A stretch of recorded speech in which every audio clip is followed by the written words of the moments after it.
भावम मतलब अधिकार से भावम, लिखो सूत्र में लिखो। अधिकार से भावम कस्य देवादीनाम अपि, देवादीनाम ब्रह्म विद्यायाम अधिकार से भावम बादरायणो मन्यते, बादरायण आचार्य मानते हैं।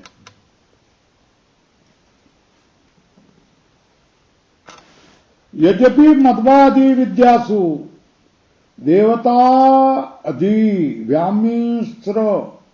व्यामिश्रासु देवतादि से व्यामिश्र मध्वादि विद्यादि में अधिकार की असंभावना है, ये मान्य है कि नहीं?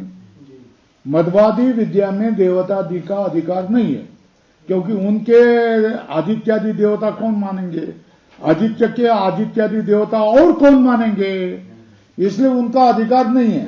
वो कौन रहेंगे? उपास्य ही रहेंगे। वो कौन नहीं रहेंगे? अपनी विद्या में अपने ही उपासक कैसे रहेंगे, है ना?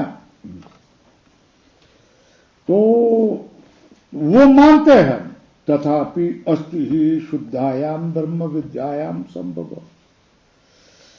भाई देखो, मध्वादि विद्या और ब्रह्म विद्या इन दोनों में फर्क है ना? है ना? क्या फर्क है? मुक्त करने वाली विद्या नहीं, ये शुद्ध विद्या है ना। और मध्वादि विद्या कैसे है? देवतादि व्यामिश्र विद्या है। ये समझ में आया? ये देख, मध्वादि विद्या विशेषण क्या? देवतादि व्यामिश्रासु कोटक करो, ये विशेषण है। और ब्रह्म विद्या के लिए क्या बता दिया? कोटक ने शुद्धाया, है ना?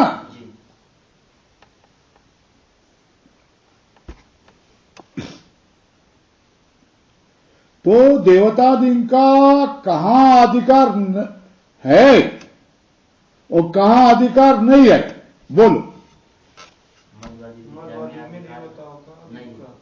मध्वादि देवतादि व्यामिश्र मतलब अशुद्ध विद्या में देवतादियों का अधिकार नहीं है, मगर देवतादियों का अधिकार किसमें है?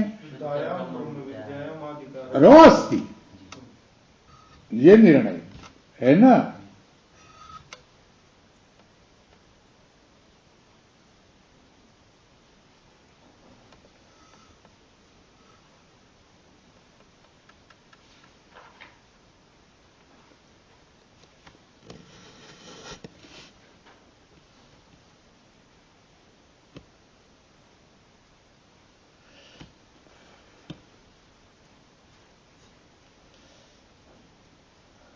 अधिकार किसका होगा?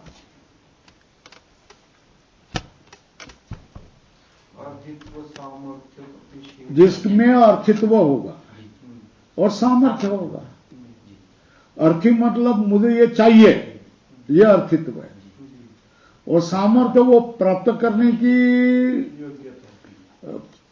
सारी सामग्री उसके पास हो, तो वो सामर्थ्य शक्ति हो, तो अधिकार के प्रयोजक कौन है? अर्थित्व और सामर्थ्य। क्या है?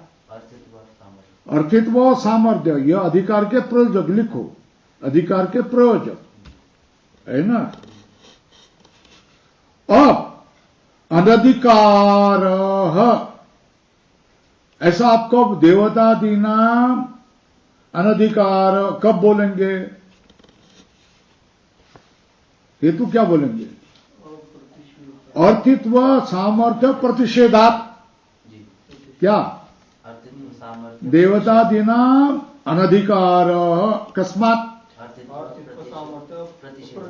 प्रतिषेधात, है ना? मगर यह प्रतिषेध है क्या? है ना? तब अस्थि देवतादीनाम अधिकार है। देवतादीनाम ब्रह्म विद्यासु अधिकारो अस्ति कस्मात? अप्रतिषेधात। क्या समझ में आया ना? अप्रतिषेधात। अर्थित्व और सामर्थ्य का कहीं प्रतिषेध नहीं है, इसलिए ब्रह्म विद्या में देवतादि का अधिकार है ना। अच्छा, वहां अर्थित्व सामर्थ्य प्रतिषेधी वहां तो असंभव है ना, इसलिए क्या हो गया, वहां तो नहीं मानेंगे। अनधिकार मध्वादिषु क्या देवतादि व्यामिश्रेषु विद्यासु देवतादि नाम अनधिकार है ना। किसके लिए, असंभवात। ब्रह्म विद्यासु अधिकार स्वीक्रियते, कस्मात अप्रतिषेध। बराबर समझ में आया ना। अर्थित्व सामर्थ्य प्रतिषेधादि अपेक्षत्वात् अधिकार से, अधिकार किस क्या कहेगा, अर्थित्व और सामर्थ्य का अप्रतिषेध की अपेक्षा है। अधिकार क्या कहेगा, प्रतिषेध नहीं होना चाहिए, है ना। तुम में अर्थित्व नहीं है, प्रतिषेध। तुम में सामर्थ्य नहीं है, प्रतिषेध। ये नहीं होना चाहिए। जिसमें अधिकार, अधिकार क्या हो गया, अर्थित्व सामर्थ्य का प्रतिषेध नहीं होना चाहिए, मतलब अप्रतिषेध की अपेक्षा करता है, प्रतिषेध नहीं होना चाहिए, तो अधिकार है।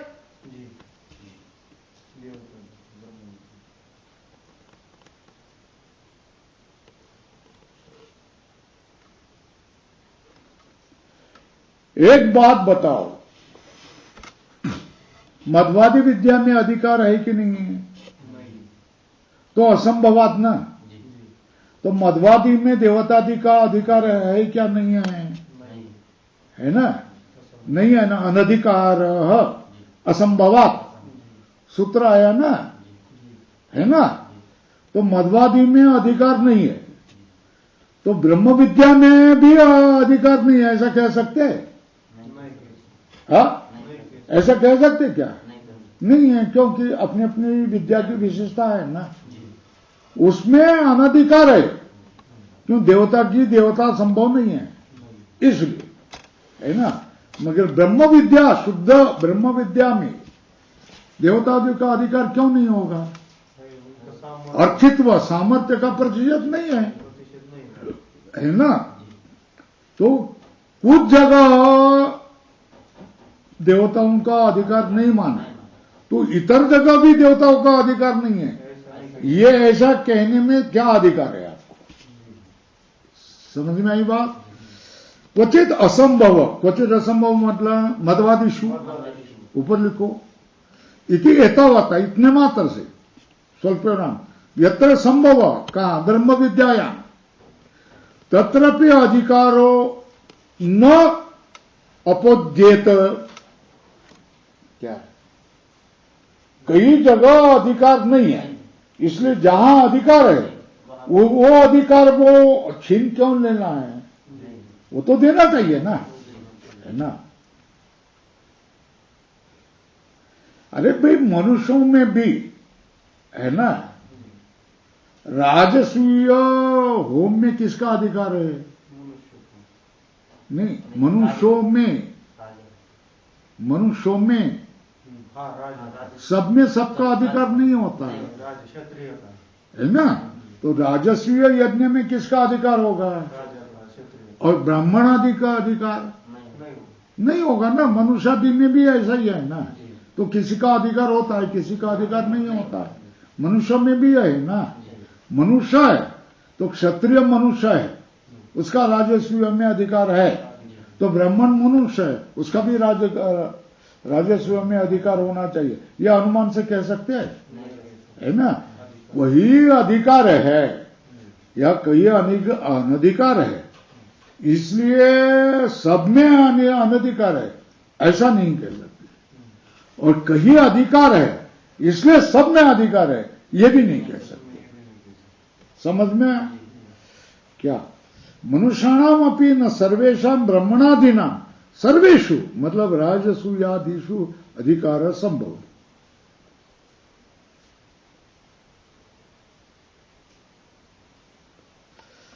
तो राजसूयादि में अधिकार नहीं है।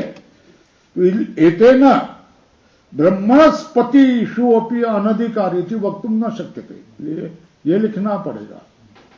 राजसूय में अधिकार नहीं है ना ब्राह्मणों का, तो ब्रह्मणस्पति में याग में भी अधिकार नहीं होगा। वो तो ब्राह्मणों के लिए है ना, उसमें अधिकार होगा ना। लिखो एतेन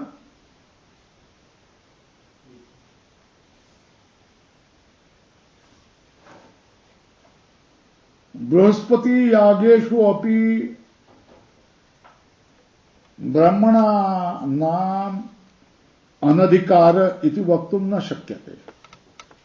बृहस्पति यागेषु अपि ब्राह्मणानाम् अनधिकार इति वक्तुम न शक्यते।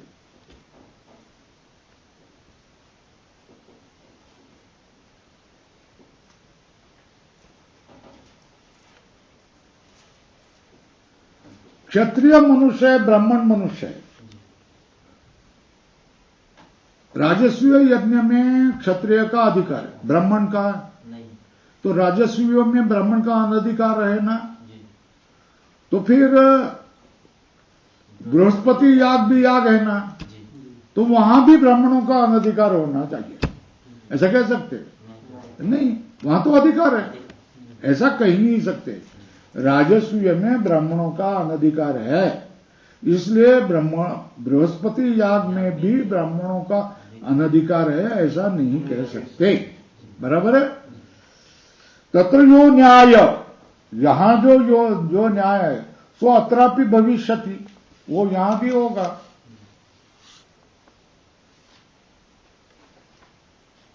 ब्रह्म विद्यायां च प्रकृति भवति दर्शनम श्रौतम दर्शनम भवति।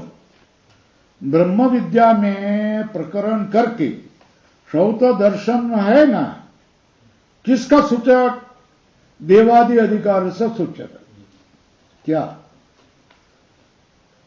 श्रौत दर्शन ब्रह्म विद्या को प्रकरण करके देवादि के अधिकार का सूचक श्रौत दर्शन होता है।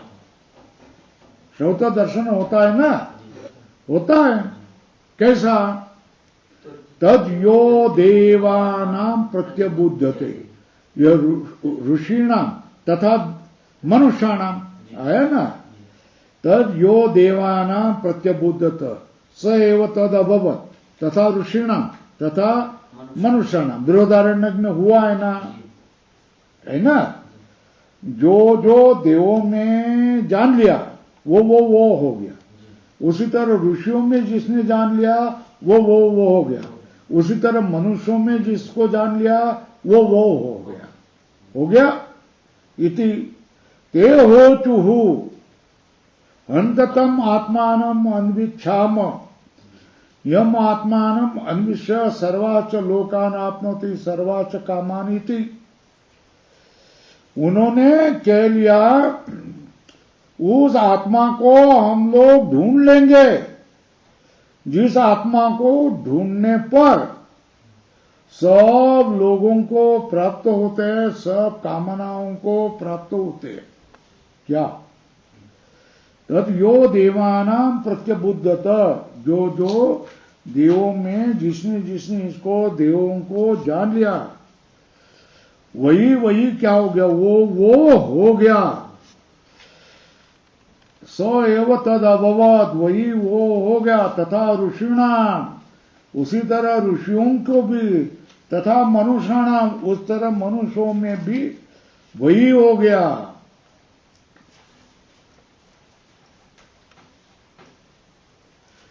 तो ऐसा मान करके क्या हो गया? पहला कौन निकला? इंद्र। दूसरा कौन लिया? विरोचन। विरोचन राक्षस था ना, मनुष्य था। और इंद्र कौन था? मनुष्य था।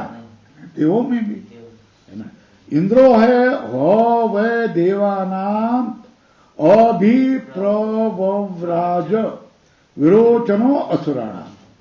देवों का इंद्र और असुरों का विरोचन, ये क्या? अभिप्रव्राज इत्यादि च, यह प्रमाण दिखा दिया। कि ब्रह्म विद्या को लेकर ब्रह्म विद्या को जानने के लिए प्रजापति के पास देवों का इंद्र असुरों का विरोचन चले गए। अस्मार्तम अपनी स्मृति प्रणीत दर्शन भी है ना, गंधर्व और याज्ञवल्क्य का संवाद है ना, क्या गंधर्व और याज्ञवल्क्य का संज्ञा मोक्ष धर्म में, क्या गंधर्व याज्ञवल्क्य संवादी मोक्ष धर्म में है ना। अब पैराग्राफ बोल दो, बदल दो। जो तुमने कहा ज्योतिषी भावाच, ज्योति में ही देवता वचन है, अचेतन ज्योति में देवता वचन है, ऊपर लिखो अचेतन ज्योतिषी देवता वचना शब्दा है ना। इसके बारे में क्या कहेंगे, अतर ब्रह्म ज्योतिरादित्य विषयापि आदित्यादयो देवता वचना शब्दा चेतनावंतम ऐश्वर्यादि उपेतम तम तम देवतात्मानं समर्पयन्ति। क्या ये बात सही है कि ज्योति आदित्यादि को विषय करने वाले आदित्यादय देवता को बताने वाले शब्द है ना। और वो चेतनावंतम ऐश्वर्यादि उपेतम, चेतना वाले ऐश्वर्यादि से युक्त है। और उसको तम तम देवतात्मनम समर्पयन्ति, उस देवतात्मा को समर्पण करते हैं। क्यों? मंत्र अर्थवाद में वैसा ही व्यवहार होता है ना।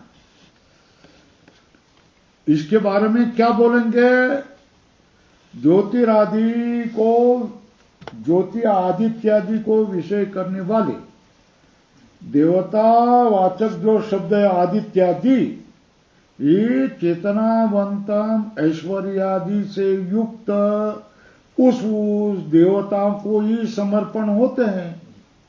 क्यों? कस्मात् उपलुको मंत्रार्थवादीषु तथा व्यवहारात्, मंत्र अर्थवादादि में तथा व्यवहारात्, वैसा ही मंत्रार्थवादादिषु तथा व्यवहारात्, मंत्र अर्थवाद में वैसा ही व्यवहार है। मंत्र अर्थवादादिषु तथा व्यवहारात् अस्ति च ऐश्वर्य योगा देवतानां ज्योतिरादि आत्मभीश्च अवस्थातुम यथेष्टम च तम तम विग्रहम गृहीतुम सामर्थ्यम। और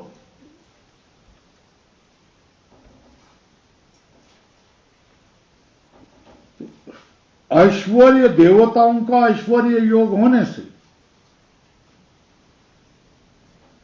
ज्योतिरात्मभीश्च अवस्थातुम, क्या ऐश्वर्य योग होने से देवताओं को ज्योतिरादि आत्मभीष्ट, ज्योतिरादि और आत्मभी, आत्म अपने स्वरूप से और ज्योति स्वरूप से भी रहने का यथेष्टम,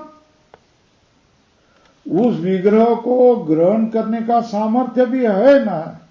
क्योंकि देवता में ऐश्वर्य योग होता है ना, इसलिए वो ज्योतिरादित्य भी बन सकते हैं ना, और देवता भी रह सकते हैं।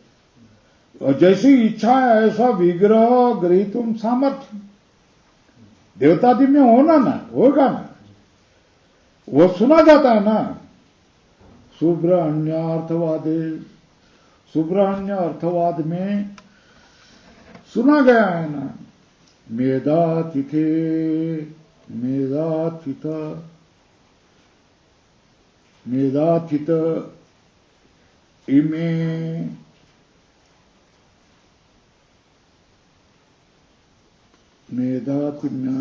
मेधातिथे इमे ऋषेति, क्या मेधातिथे ऋषेति, मेधातिथे इमे ऋषेति मेधातिथि काण्वायन इंद्रो मेषो बोत्वा जहार। मेधातिथि ये काण्वायन है, काण्व का पौत्र है, उसको इंद्र ने मेष बना करके हरण कर दिया। ये तो इंद्र ने मेष बन करके उसको हरण करवा दिया ना, है ना, तो विग्रह लिया ना। आदित्य पुरुषो बोत्वा कुंतीम उपजगाम। आदित्य ने पुरुष बन करके कुंती से संभोग किया, ऐसा भी कहा जाता है ना। मृदादिषु अपि चेतना अधिष्ठातारो अभ्युपगम्यन्ते। मृदादि में भी चेतना का अधिष्ठातृ माना जाता है। कैसा कैसा? उदंचन मृद ब्रवीत, उदंचन आपो अब्रवन इत्यादि दर्शनार्थ। और ज्योति आदि में क्या हो गया तू? भूत धातोर,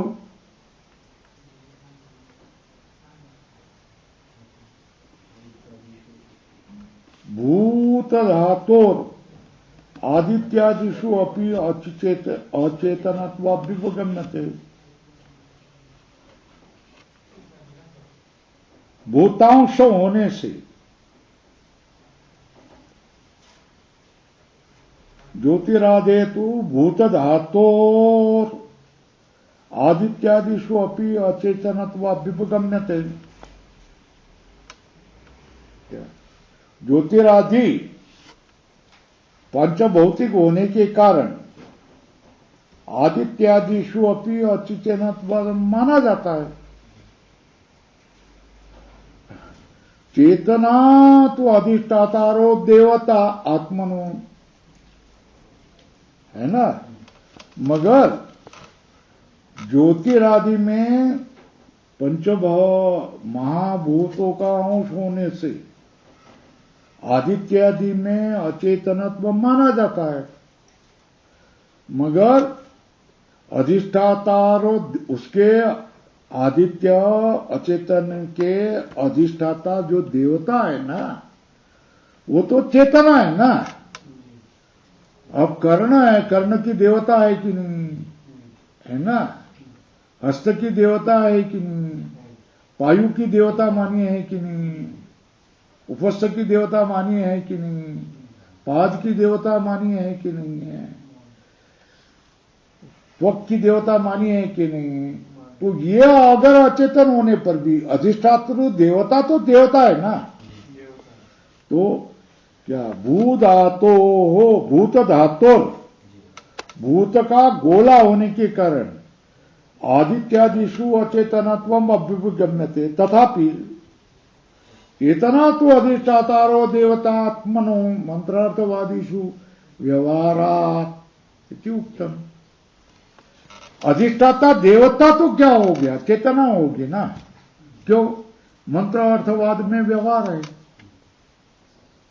ये आदित्यादि जड़ गोल है, महाभूतों का गोल है, ठीक है।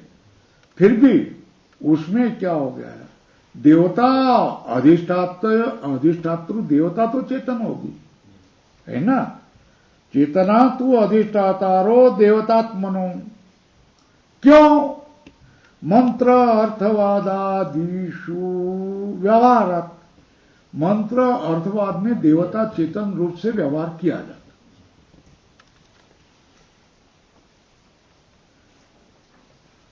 अब तुमने किया मंत्र अर्थवादयो अन्यार्थत्वाद न देवता विग्रह आदि प्रकाशन सामर्थ्य।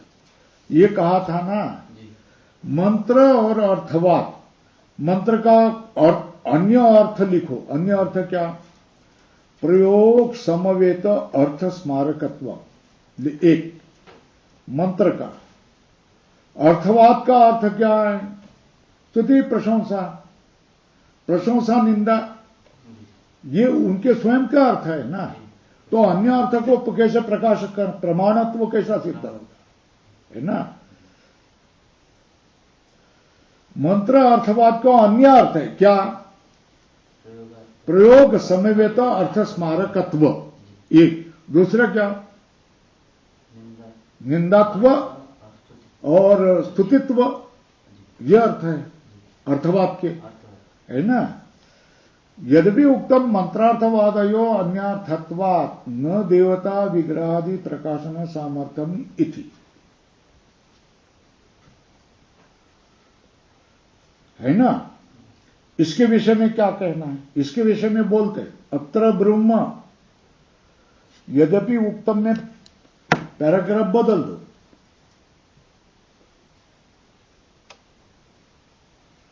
मंत्र अर्थवाद प्रमाण नहीं बन सकते क्योंकि उनका अन्य अर्थ है। प्रयोग समवेत अर्थ स्मारकत्व, ये मंत्र का अर्थ है, और अर्थवाद क्या, निंदा प्रशंसा, ये अर्थवाद का, ये प्रमाणत्व में कैसे प्रसिद्ध हो गए। तो बोलते प्रत्यय अप्रत्यय ही सद्भाव असद्भावयोः कारणम न अन्यार्थत्वम अनन्यार्थत्वम वा।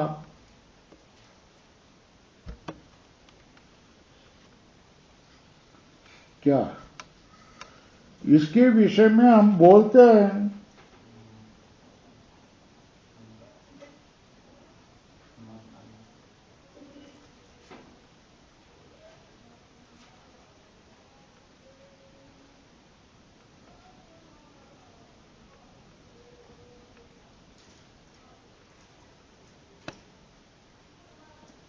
भाई जहां जो प्रमाण रूप से आ जाता है उसको प्रमाण मानेंगे, जहां प्रमाण नहीं बनता है वहां नहीं मानेंगे, है ना। प्रत्यय अप्रत्यय, प्रमाण रूप से ज्ञान होना न होना, ये सद्भाव असद्भावयोः कारणम क्या है, प्रमाण सद्भाव प्रमाण असद्भाव, है ना। कोई भी वस्तु प्रमाण है, कोई भी वस्तु अप्रमाण है, इसमें कारण क्या बन सकता है। पूर्व पक्ष में क्या कहा,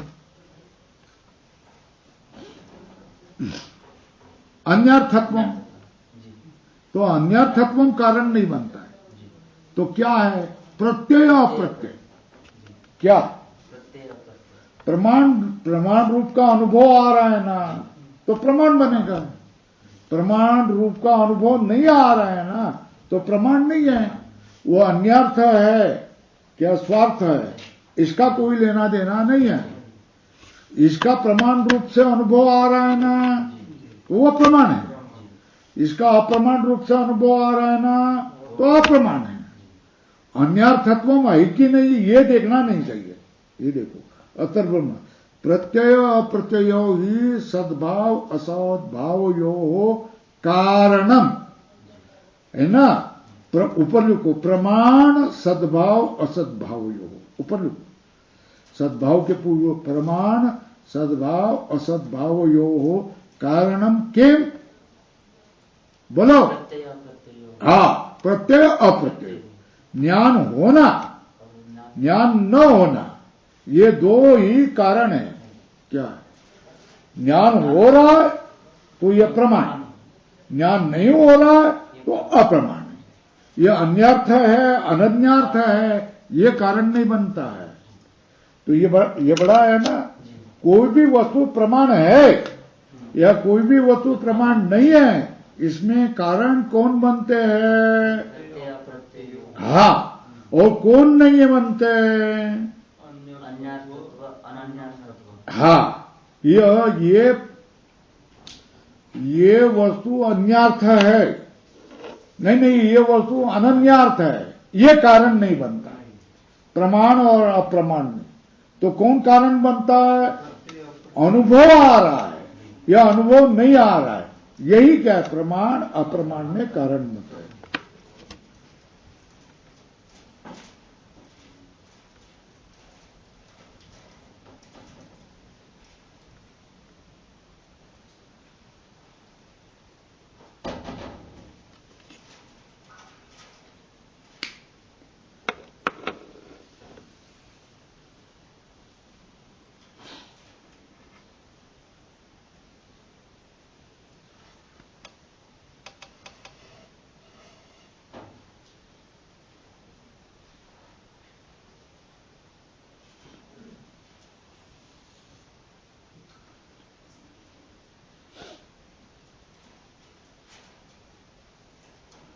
देखो, तुमको गाय लाने के लिए भेज दिया ना, है ना, तो तुम्हारा काम क्या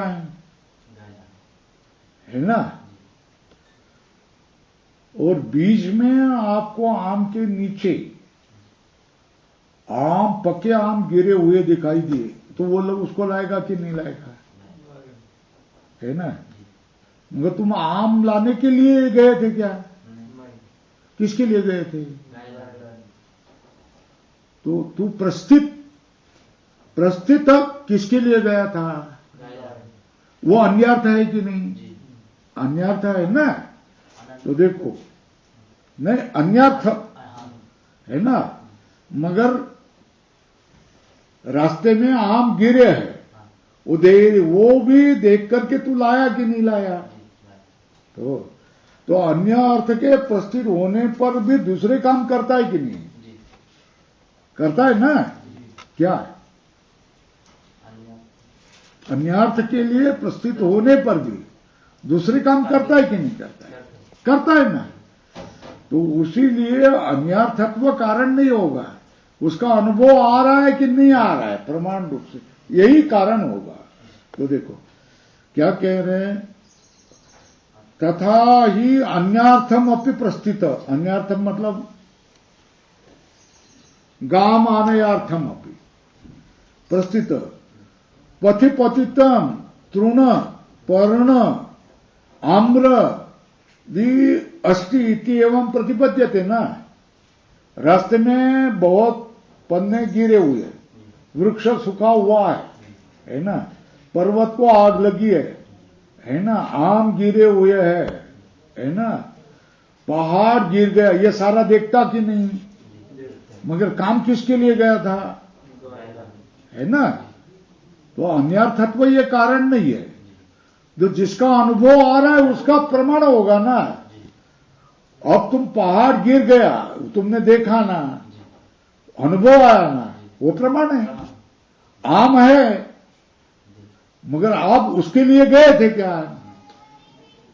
किसके लिए गए थे? फिर भी आम दिखाई दिए कि नहीं? तो वो प्रमाण हो गए कि नहीं है? वहां अन्यार्थत्व बाधक होता है क्या? तुम किसके लिए गए थे? गाय लाने के लिए गए थे, तो ये प्रमाण नहीं, ऐसा कहा जाएगा? ये समझ में आया? तो प्रमाण होने के लिए अन्यार्थ है, अनन्यार्थ है, ये कारण नहीं होता है। तो क्या अनुभव आ रहा है कि नहीं? अनुभव आ रहा है तो प्रमाण है, अनुभव नहीं आ रहा है तो अप्रमाण है। ये समझ में आई बात? ऐसा नहीं समझाते हैं, कोई भी नहीं समझाते, कोई भी कितना भी बड़ा हो। तथा ही अन्यार्थम अपि प्रस्थित पथि पतितम तृण पर्णादि अस्ति इत्येवं प्रतिपद्यते।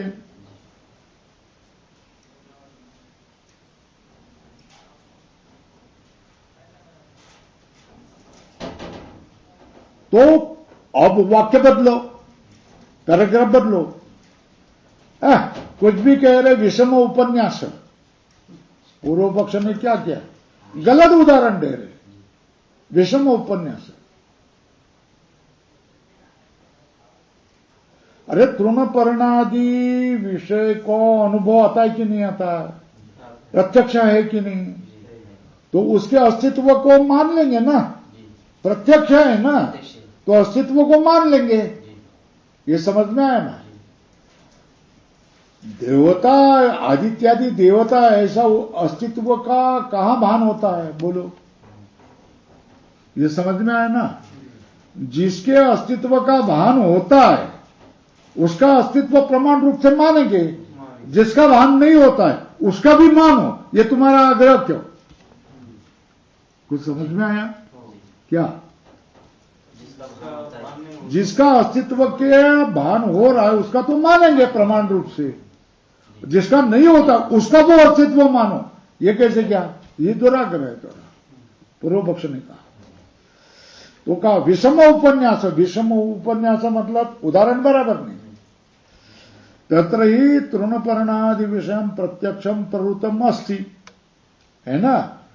तृणपर्णादि को विषय करने वाला प्रत्यक्ष अनुभव आता है, जिससे क्या तद अस्तित्वम प्रतिपद्यते, जिसके उसके अस्तित्व को हम प्राप्त करेंगे, प्रतिपद्यते। अत्र पुनर्विधि उद्देश्य एक वाक्य भावेन, है ना, यहां विधि के उद्देश्य के साथ एक वाक्यता होने से स्तुत्यर्थ अर्थवादे कौन है?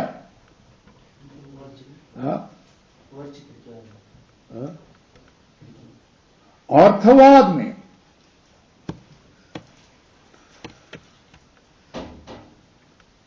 विधि उद्देश्य एक वाक्य भावेन, विधि के उद्देश्य के एक वाक्यता होकर के अर्थवाद स्तुति के लिए होने पर वो पृथक अर्थ में प्रवृत्त कैसे होगा? क्या है काय वाजली? लाईट पण बंद कर जरा.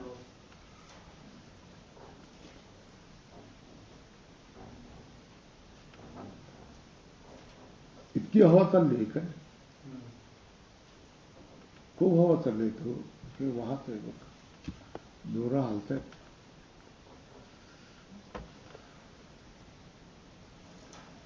विठू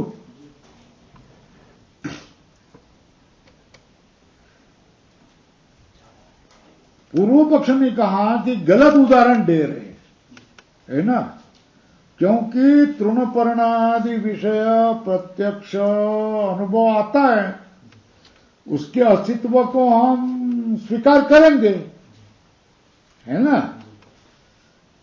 और यहां अर्थवाद वाक्य में तो विधि उद्देश्य के एक वाक्यता प्राप्त करके अर्थवाद किसके लिए होगा? स्तुति के लिए होगा ना. फिर एक काम हो गया ना. तो पृथक अर्थ में पृथक अर्थेन वृत्तांत विषय प्रवृत्ति शक्याद्यवसातु, पृथक अर्थ से वृत्तांत विषय में प्रवृत्ति का निश्चय करना शक्य नहीं. महावाक्य में एक वाक्यता होगी ना, तो अवांतर वाक्य से प्रत्यक प्रत्याकत्व नस्ती ना. और तुम एक आश्रम में रह रहे ना, है ना, तो आश्रम के विषय में ही आपको बोल सकते हैं ना, है ना. आप कहीं भी जाओ, कह रहते हो ऐसे, कैसे स्वामी जी सिखाते, अच्छे ही सिखाते, ऐसे ही बोलेंगे ना.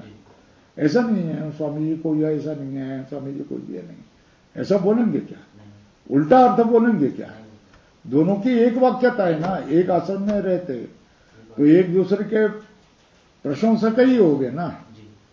तो उल्टे अर्थ जाकर बाहर जाकर के कोई आचार्य के बारे में उल्टा बोलने वाला कैसा होगा?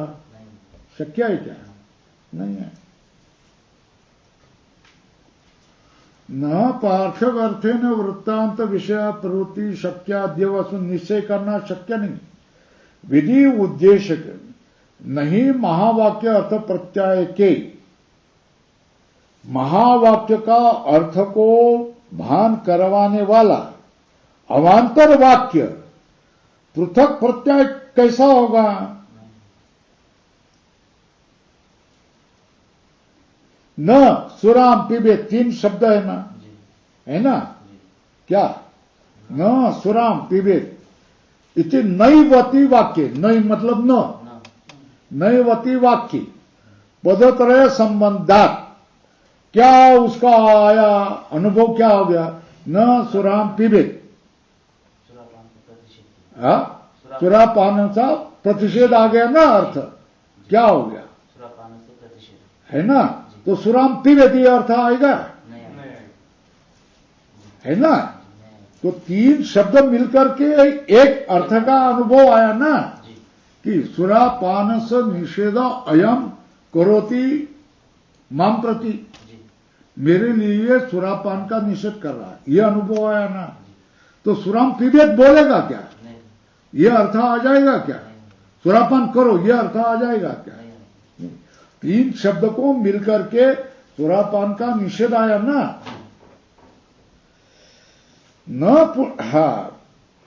यथा न सुराम पिबेदिति नैवति वाक्ये पदतरे संबंधात सुरापान प्रतिषेध एव एको अर्थो अवगमन, एक ही अर्थ अवगमन, क्या सुरापान से प्रतिषेध।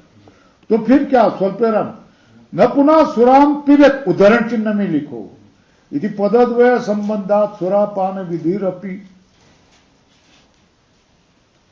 है ना।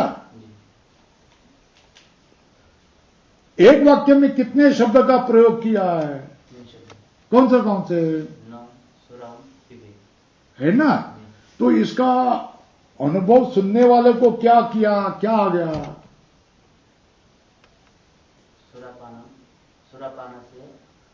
प्रतिषेध, है ना। मगर कोई बोलेगा वहां देखो सुराम पीबेता ऐसा है ना, तो शराब पियो ऐसा अर्थ आता है, ये बराबर है क्या, क्यों। अरे भाई तीन शब्द है ना, तीसरे शब्द को छोड़ा क्या तू, है ना। दो शब्द को लेकर सुराम पिबेत है, उन्होंने क्या किया, सुराम पिबेत कहा है, ऐसा नहीं है ना। तीन शब्द है ना, तीन शब्द का एक का अर्थ क्या, सुरापान निषेध आया ना, वही लेना पड़ेगा। यह अवांतर वाक्य है, कौन सा, सुराम पिबेत, उसका एक वाक्य लेकर के अर्थ कर सकते हैं क्या, समझ में आया।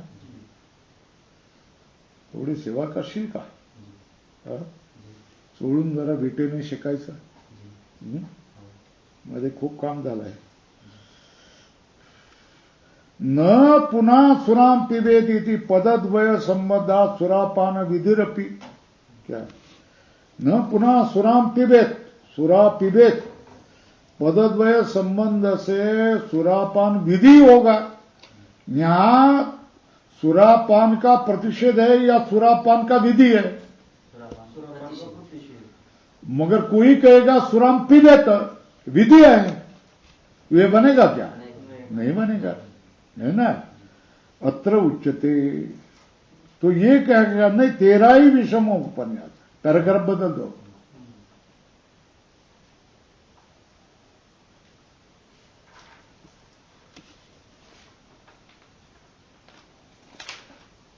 ये सिद्धांत कह रहा है, तेरा ही विषम उपन्यास, गलत उदाहरण है। युक्तम यत् सुरापान प्रतिषेधे, सुरापान का प्रतिषेध होने पर पद अन्वय से एकत्वात्, पद अन्वय का सुरापान प्रतिषेध में तीन पदों का अन्वय का एक हो रहा है ना, एकत्वात् अवांतर वाक्यार्थ अग्रहण, न सुराम पिबेत तीन पदों का अन्वय करके एक अर्थ आया सुरापान प्रतिषेध, हो गया ना। फिर उसमें से केवल दो शब्द सुराम पिबेत लेकर विधि नहीं करेंगे, है ना, समझ में आया क्या। एक वाक्य में कितने आए हैं, तीन शब्द आए, न सुराम पिबेत, ये तीन शब्द का एकत्रित अर्थ सुरापान प्रतिषेध है। उसमें से केवल दो वाक्यों को अलग करके अवांतर वाक्य मान करके उसको क्या कहेंगे, सुरापान का विधि है, ऐसा नहीं मान सकते, अग्रहणम।